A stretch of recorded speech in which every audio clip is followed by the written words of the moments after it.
Prezadas senhoras, prezados senhores, queridos irmãos, queridas irmãs, no Evangelho segundo o Espiritismo, capítulo 18, tanto Mateus quanto Lucas, eles, de certa forma, algo nos deixaram que assim devemos proceder uns para com os outros. Quando assim Mateus nos levam a refletir: entrai pela porta estreita, porque larga é a porta da perdição, e espaçoso o caminho que a ela conduz, e muitos são os que por ela entram. Qual pequena é a porta da vida, qual apertado o caminho que a ela conduz, e qual poucos a encontram. Mateus. Tendo-lhe alguém feito essa pergunta: Senhor, será poucos que se salvam? Respondeu-lhes ele: esforçai por entrar pela porta estreita, pois vos asseguro que muitos procurarão transpô-la e não o poderão. E quando o pai de família houver entrado e fechado a porta, e vós de fora começardes a bater, dizendo: Senhor, abre-nos, ele vos responderá: não sei de onde sois. Por vós eis a dizer: comemos e bebemos na tua presença, e nos instruíste nas nossas praças públicas. Ele vos responderá: não sei de onde sois. Afastai-vos de mim, todos vós que praticais a iniquidade. Então haverá prantos e ranger de dentes, quando virdes que Abraão, Isaque, Jacó e todos os profetas estão no reino de Deus, e que vós outros sois deles expelidos. Virão muitos do Oriente e do Ocidente, do Centrião e do Meio-Dia, que participarão do festim do reino de Deus. Então os que forem últimos serão os primeiros, e os primeiros serão os últimos. Larga é a porta da perdição, porque são numerosas paixões, e porque o maior número envereda pelo caminho do mal. É estreito da salvação, porque há grande esforço sobre si mesmo. É obrigado o homem que a queira transpor para vencer suas más tendências. Coisas a que poucos se resignam é completamente da máxima: muitos são chamados e poucos os escolhidos. Tal o estado da humanidade terrena, porque sendo a terra mundo de expiação, nela predomina o mal. Quando se achar transformada, a estrada do bem será a mais frequentada. Aquelas palavras devem, pois, entender-se em sentido relativo e não em sentido absoluto. Se houvesse de ser esse o estado normal da humanidade, teria Deus condenado à perdição a imensa maioria das suas criaturas. Suposição inadmissível, desde que se reconheça que Deus é toda justiça e bondade. Mas de que delitos esta humanidade se houvera feito culpada para merecer tão triste sorte no presente e no futuro, se toda ela se achasse degradada na terra e de alma não tivesse tido outra existência? Por que tantos entraves postos diante de seus passos? Por que essa porta tão estreita, que só a muitos poucos é dado transpor, se a porta da alma é determinada para sempre, logo após a morte? Assim é que, com a unicidade da existência, o homem está sempre em contradição consigo mesmo e com a justiça de Deus, com a anterioridade da alma e a pluralidade dos mundos. O horizonte se alarga, faz-se luz sobre os pontos mais obscuros da fé. O presente e o futuro tornam-se solidários com o passado, e só então se pode compreender toda a profundeza, toda a verdade e toda a sabedoria das máximas do Senhor. Se nós pararmos para analisar, principalmente no século XX, no século XXI, quanto tem, de certa forma, tudo conspirado em prol da evolução do ser. Se nós pararmos para analisar, tudo conspira a favor da nossa evolução. Mas é interessante como que o anticristo infiltra na mente de determinados seres em processos de evolução menos evoluída, justamente para denegrir as leis do Criador, justamente para confundir a mente daqueles que, com todo respeito, na invigilância ainda se encontram. É óbvio que a porta larga e a porta estreita, ambas são simbólicas. Mas é preciso esse símbolo justamente para que, de certa forma, façamos uma espelhação onde se classifica aquele que opta pelo caminho certo quanto aquele que opta pelo caminho menos certo. Porque quem sou eu para dizer que o ser optou por um caminho errado? Já que todos encontram-se certos de acordo com o nível evolutivo que cada qual se encontra. O equívoco, a ilusão, a fantasia,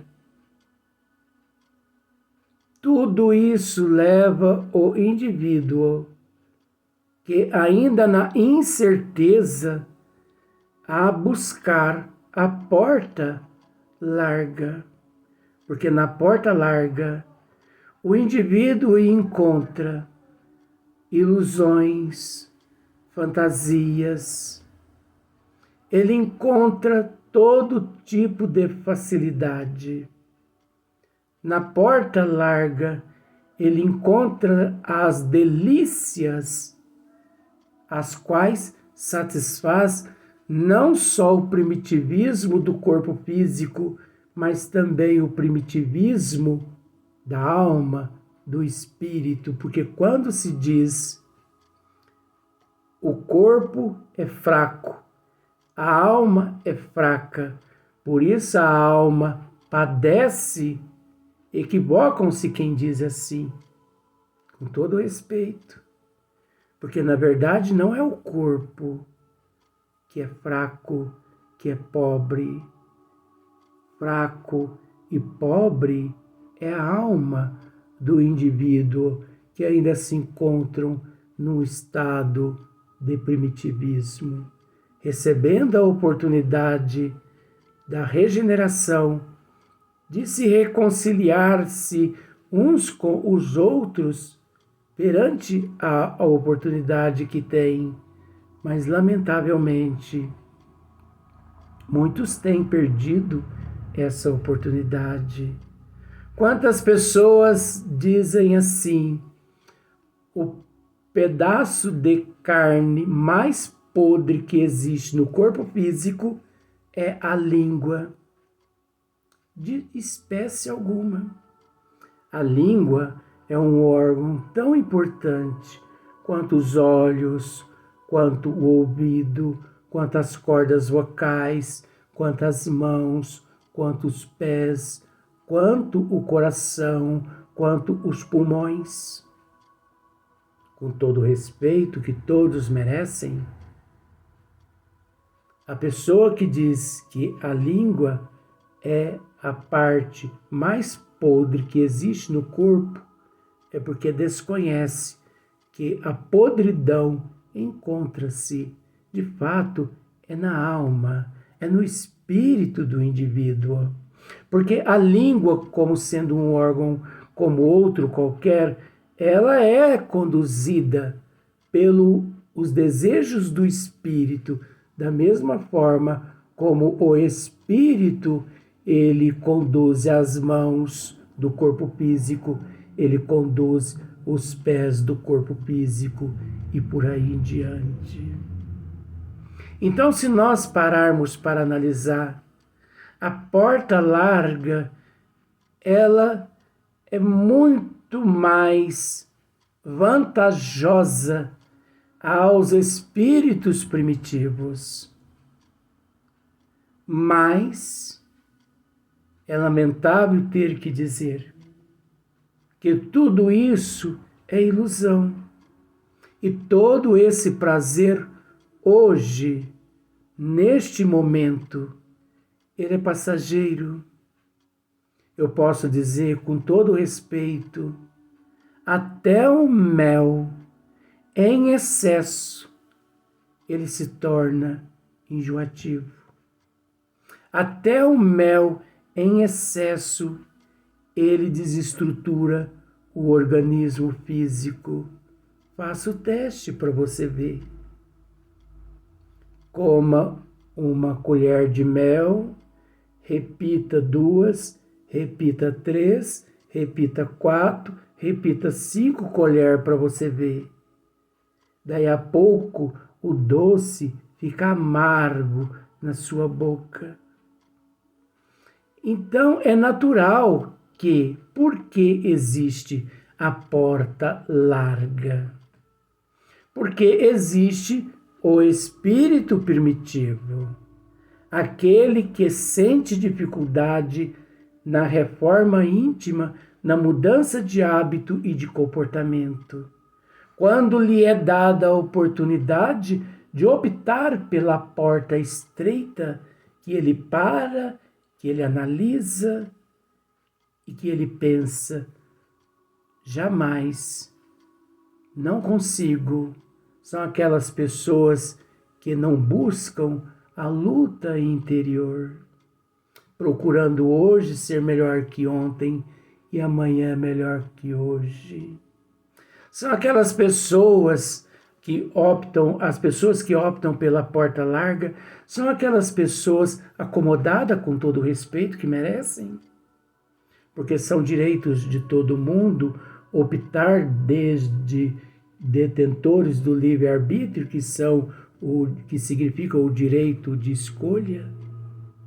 Mas muitas pessoas se acomodam no vício, se acomodam na incerteza, se acomodam na ociosidade e por isso abandonam a porta estreita. Porque, como nós já tivemos a oportunidade de dizer, Espiritismo não é para quem quer, queridos irmãos. Espiritismo é para aqueles que buscam a transformação moral, a reforma íntima, a mudança de hábito, de comportamento e de atitude. Por isso, 99% das pessoas em processo de evolução têm medo de enfrentar a porta estreita. Porque a porta estreita não significa que ela exige de você mudança de hábito, mudança de comportamento, mudança de atitude. Não é a porta que te oferece as mudanças, mas sim a tua consciência perante nosso Senhor Jesus Cristo, perante os desígnios das leis divinas. É óbvio que quando você busca a porta estreita, significa que você possui propósitos novos, possui em prol da tua melhora íntima e da melhora daqueles que encontram a tua volta.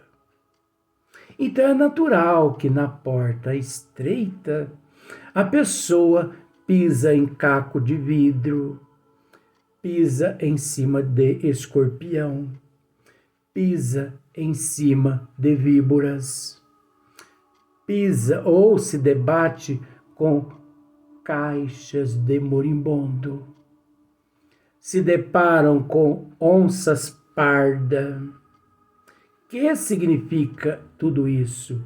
O símbolo dos testes, os quais, mediante toda a prova e toda a expiação, ele é colocado a um teste, a uma prova, as quais quase sempre nem todos conseguem chegar até o final, mas felizes aqueles que conseguem transpor a porta estreita.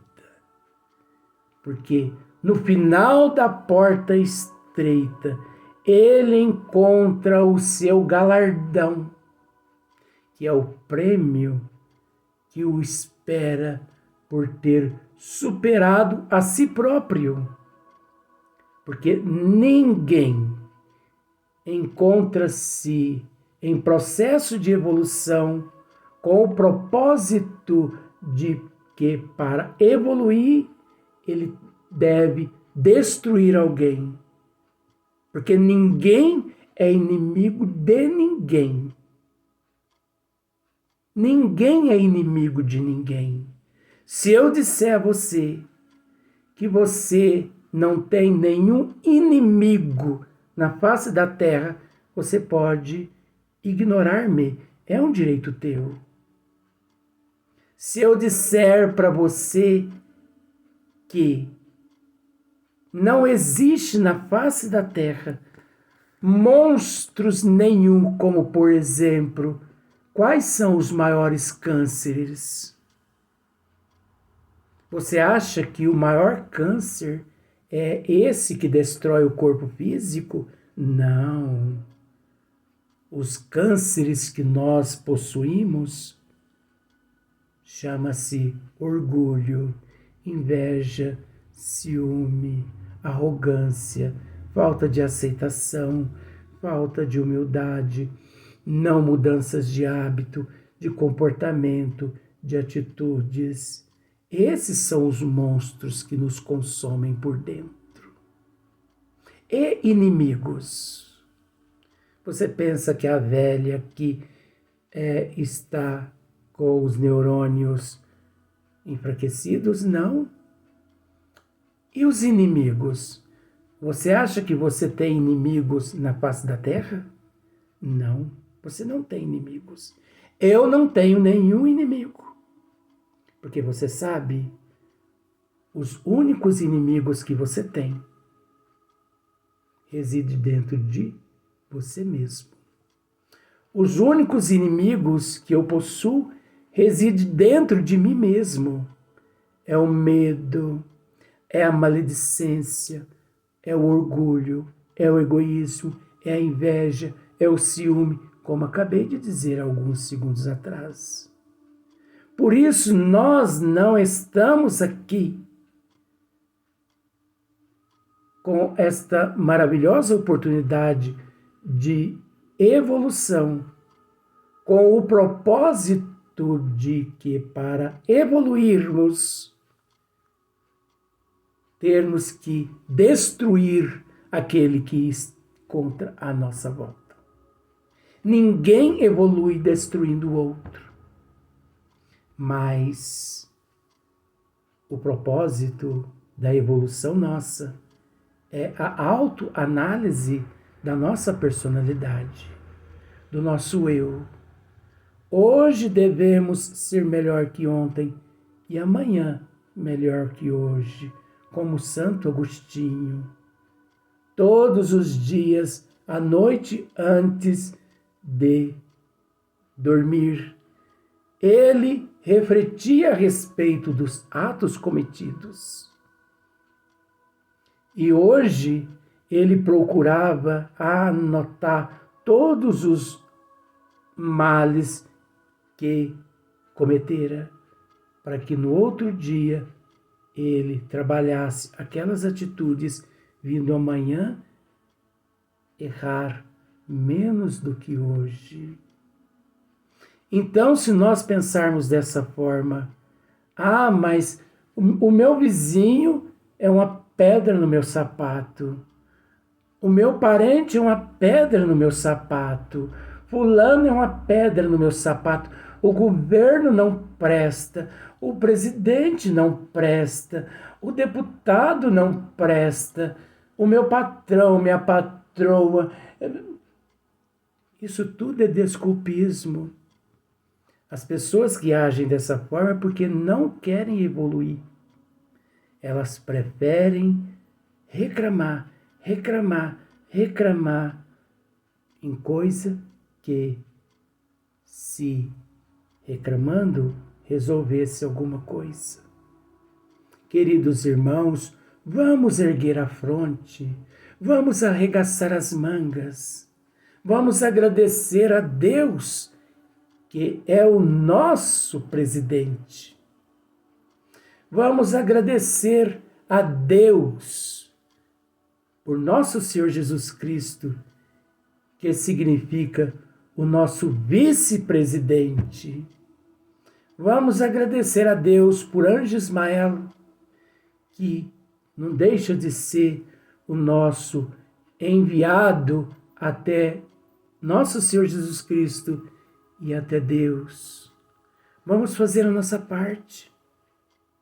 Vamos ser útil. Vamos agir com utilidade. Vamos ser úteis. Vamos procurar amar. Vamos amar. Vamos nos colocar nos lugares das pessoas necessitadas e não necessitadas. Vamos orar por aqueles que encontram-se nos presídios, nos hospitais, nos asilos, nos hospitais psiquiátricos, por aquelas pessoas que encontram-se com algum tipo de enfermidade física ou espiritual. Esse é o nosso dever. Vamos optar pela porta estreita, porque é no final da porta estreita que nosso Senhor Jesus Cristo encontra-se com o galardão à espera apenas de que superemos a nós mesmos. De Irmã Leontina, a você, do fundo do meu coração, até o próximo vídeo. Que Deus nos ilumine e nos fortaleça, e que nossa Mãe Maria Santíssima torne o teu dia hoje melhor que o dia anterior. E a responsabilidade tua é de fazer com que o dia posterior seja melhor que o dia de hoje. Muita paz, meus filhos e minhas filhas.